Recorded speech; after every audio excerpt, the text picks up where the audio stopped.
Hair கட்ஸ்ல வந்து நிறைய இது இருக்கு. ஆனா ரொம்ப சிம்பிளான இதுன்னு பார்த்தா ஒரு straight cut and you cut. இது வந்து ரொம்ப ரொம்ப சிம்பிளானது, யார் வேணா கத்துக்கலாம், ஈஸியா கத்துக்க முடியும்.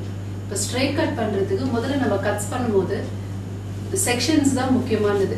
இப்போ ஸ்ட்ரெயிட் கட் பண்றோம்னா எந்த கட்டுக்குமே ஸ்ட்ரெயிட்டுக்கோ சரி யூ கட்டும் சரி 4 செக்ஷன்ஸ் எடுக்க வேண்டியது. ஃபர்ஸ்ட் இங்க ஃப்ரண்ட்ல என்ன பண்ணா இதை வந்து ஹாஃபா டிவைட் பண்ணணும்.